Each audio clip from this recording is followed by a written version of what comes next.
Alrighty then, it looks like we're going into our first game. Spawning down in the bottom left as our red Zerg player, it is going to be Sorgood. His opponent up in the top left as the purple Zerg, Glad.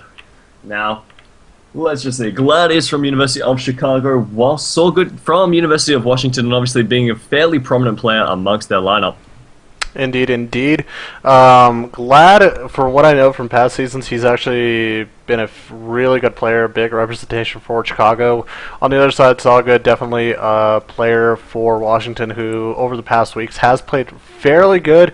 Again, with Kawhi and Caliber, you don't really have to be the complete focus of your team to be able to perform well, but only, I think, losing once throughout this qualifier in the later stages from what I've seen. I think it was last week where he lost in a ZVP, so not too bad of a deal. I mean, hey, ZVP, it happens once in a while. Oh, I don't know. Not if you go mutas, it doesn't happen. That being said, there we go. Looks like both of them playing pretty standard. Nothing too crazy as of yet. Yeah, nothing really too crazy. I mean, with ZVZ, the matchup we see on a daily basis is basically Lingbane Muta. We were talking about it earlier prior to the cast. I mean, it's borderlining kind of the stagnant level of PvP. It's not exactly coin flip because it's usually the same style of play, but it's sad that you don't really see too much of it, like not a lot of differences. Well, yeah, exactly. I mean, there's not really much encouragement to use Ultralists or even get to the Ultralist stage because Ultralists can't shoot up, which always tends to be a bit of a problem in these kind of ZVZ matchups. Looks like we are seeing a slightly supply lead going through to Sorgood.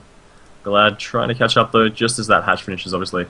Yeah, standard. It looks like both players on a big 4-player map like this are deciding to go for pool first, just to be safe in case, 10 pool Bane, 10 pool anything, and then put their hatch after that. But I like it because, again, how many times have we seen on this map some kind of Zerg tries to do some very cheesy all-in, 10 pool drone, 10 pool Bane, some kind of speedling push, some kind of quick, roaches, something like that.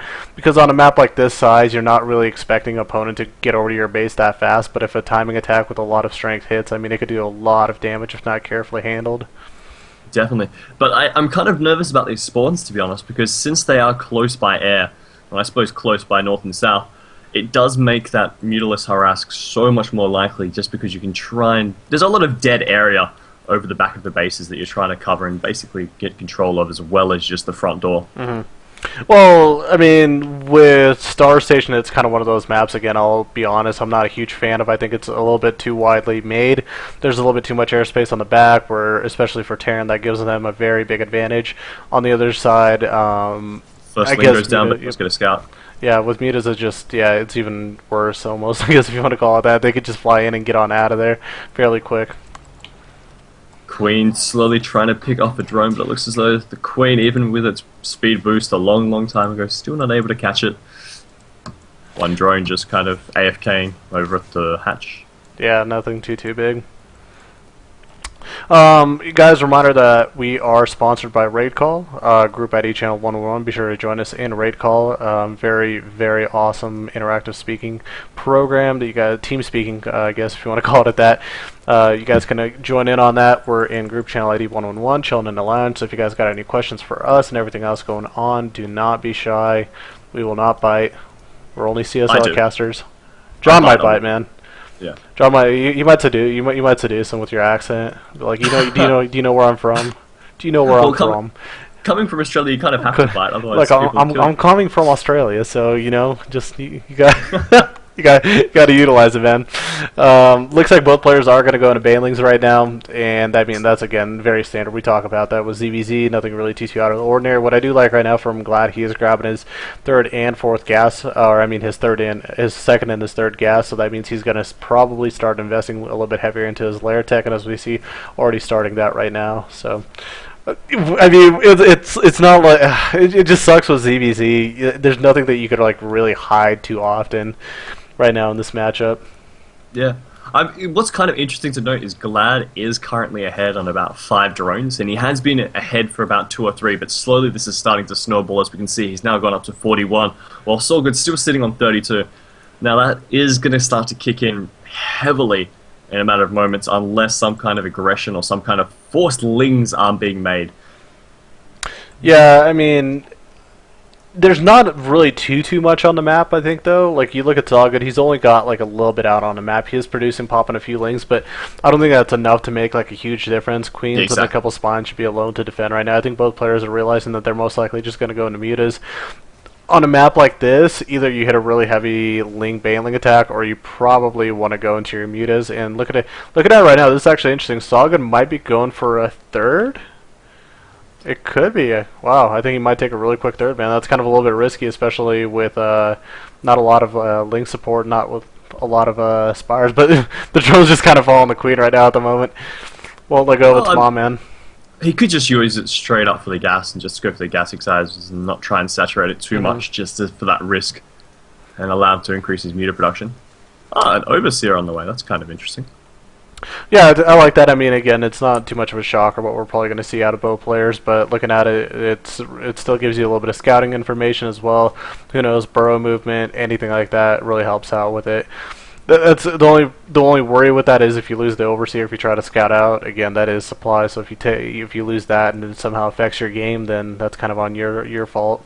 But look at that, it's funny right now. Glad for no reason is he gonna get supply blocked anytime soon. Look at it, man. He's just like 57 out of 100 supply. Like how the heck do you build that many Overlords and like not efficiently supply, like actually like put units out on the map sooner than that?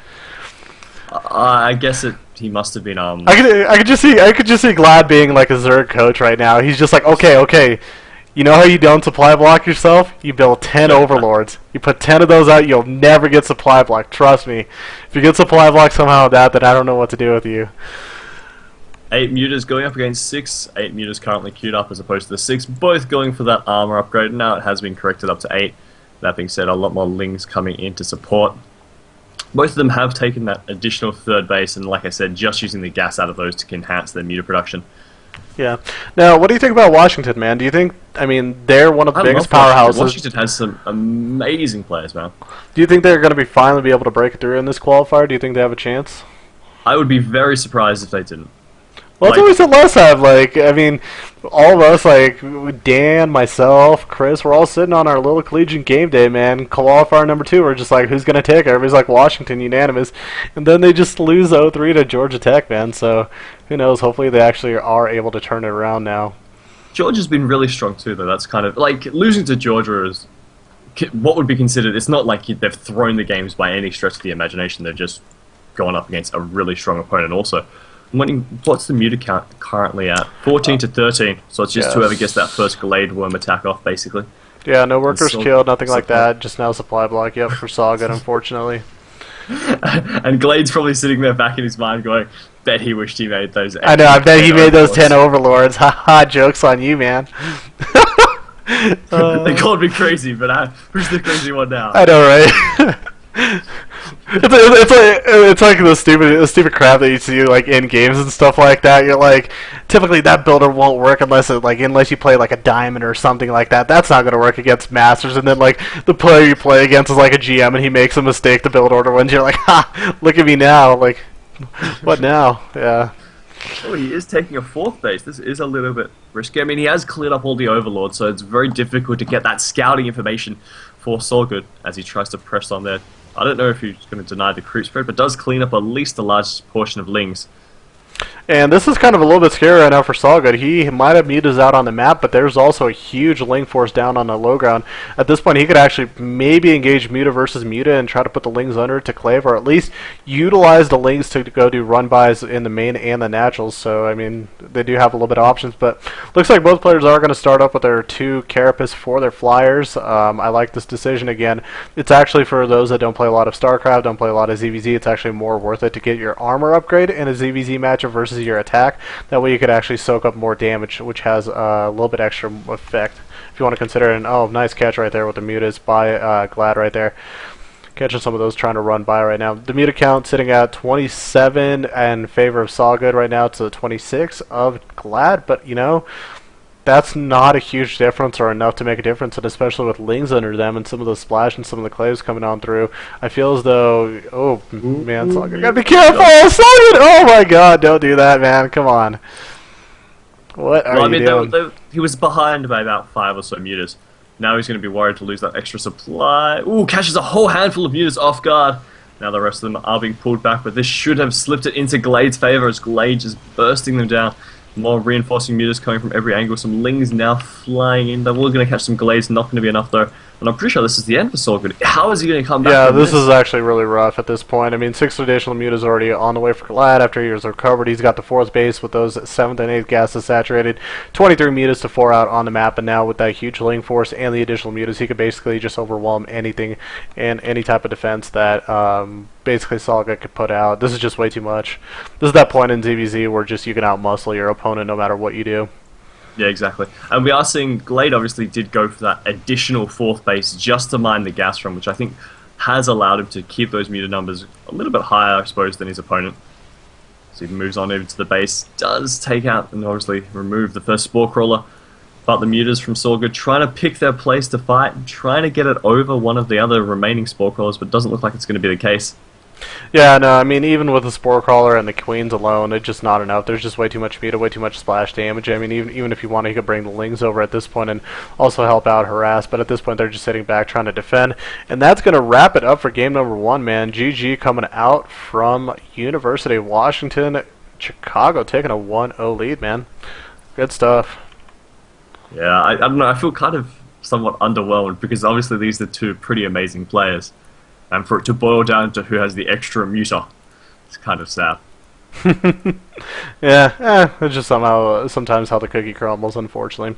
So, guys, we're going to probably take a quick commercial break, and we're going to be back with game number 2 with Kawaii Rise coming out for University of Washington, and we'll see if they're going to be able to tie it up. Don't go anywhere.